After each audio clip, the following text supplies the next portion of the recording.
Hi, my name is Elizabeth Egan, and I am a chemistry teacher at Madison Park Technical Vocational High School in Boston. In this screencast, I am going to be covering the safety checklist and inspections.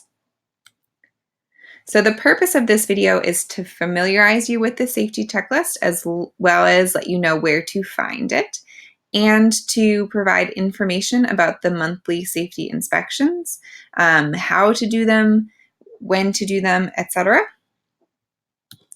So the person at each school who is responsible for completing these inspections is the science safety coordinator. This is typically a teacher who's been appointed by an administrator. The safety checklist is just that. It's a list of tasks that need to be addressed to make sure that the science classroom and laboratory are safe and appropriate measures are in place. You can find this checklist by going to BPS Science Weebly. It is part of the Science Safety Plan, or the SSP.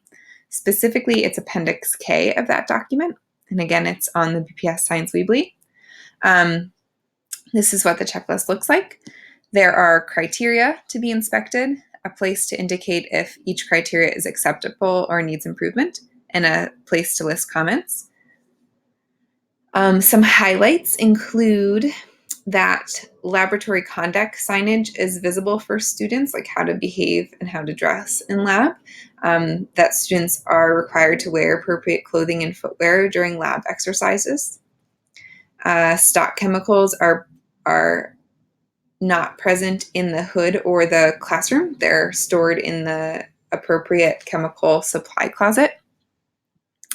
And eye wash is clean and functional, and fume hood is clean and functional, etc. So, like I said, you can find this checklist on the BPS Science Weebly in the Science Safety Plan. So this checklist should be filled out by November 1st of each school year, and you should maintain or retain a copy for your school and also submit a copy to the BPS Science Department. The inspections that need to happen include a fire extinguisher inspection, safety shower inspection, and eye wash inspection, and these should happen every month. For each of the inspections, I recorded myself performing the inspection, so I'm going to play the video first and then just kind of like run through what I did and clarify anything that maybe I missed in the video.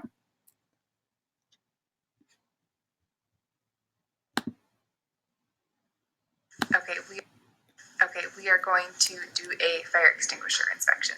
So the first thing you want to do is visually inspect the fire extinguisher. You're looking to make sure that the safety pin is still in there. I'll zoom in again so you can see. The tamper-proof seal is still intact. There isn't any rusting or corrosion or any issues. Look to make sure that this is not clogged where the fire extinguisher would release from.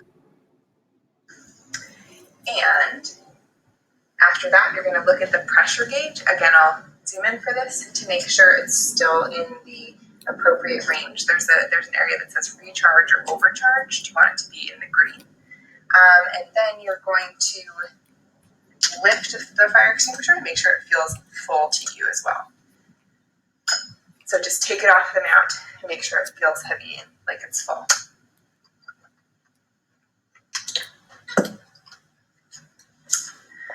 So this is the safety pin that I was talking about. Make sure that's still in place, the tamper-proof seal. And the gauge is right here. Make sure your needle is pointing in the green area. It should be labeled something like good for use, or it's above the recharge or under the overcharge. And last but not least, you add your name and initials, or your initials and the date, to the tag to show that you did inspect it this month. So again, you're looking at that pressure gauge to make sure the needle is in the green spot between recharge and overcharge. So you start start the process with the visual inspection. Make sure the pin that you would pull if you were to use the fire extinguisher is still in place and the tamper-proof seal is unbroken. Look for physical damage, check that pressure gauge, and lift it to make sure that it feels full to you. And last but not least, put your initials and the date on the inspection card. Your inspection card will probably look something like this. Next up is the safety shower inspection.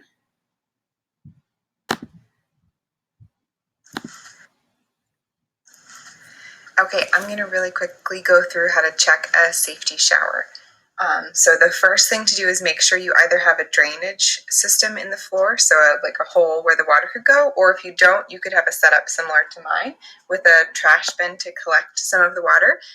You will probably get a little wet while you test the safety video, so make sure you don't have any clothes on that can't get wet and you have proper closed-toed shoes on and some safety goggles.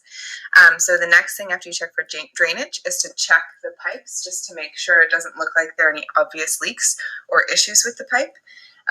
You're then going to pull the safety shower down, let it run until the water runs clear because you're flushing out the system as well as making sure that it works, and then return the lever back up to where it started from, and that will turn the water off. So again, you might get a little wet in this process, so don't be surprised by that.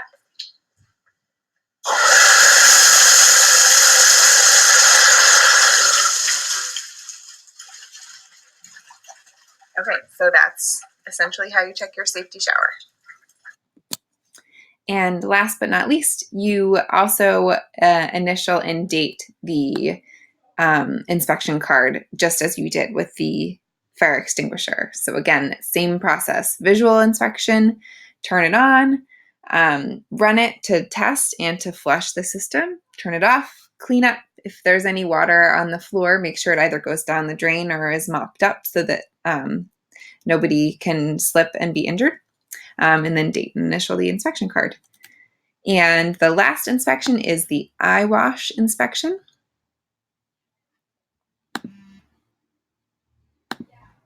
Okay, we're going to do an eye wash inspection.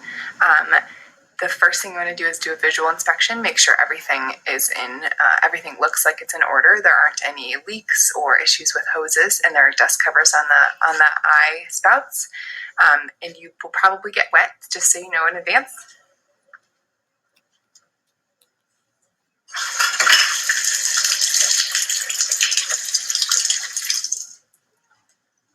So you turn it on, make sure the dust covers come off just when you pull the lever, and run the water until it's clear.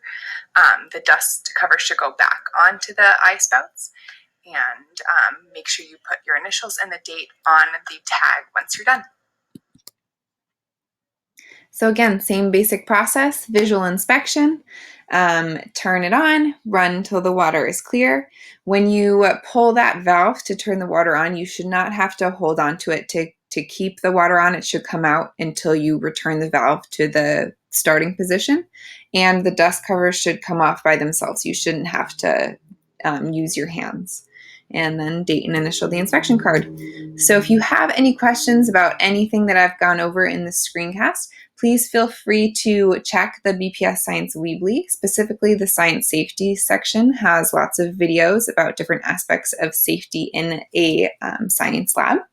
Or you can email bpsscience@gmail.com with any questions that are not clarified on the BPS Science Weebly. Thank you very much for your time.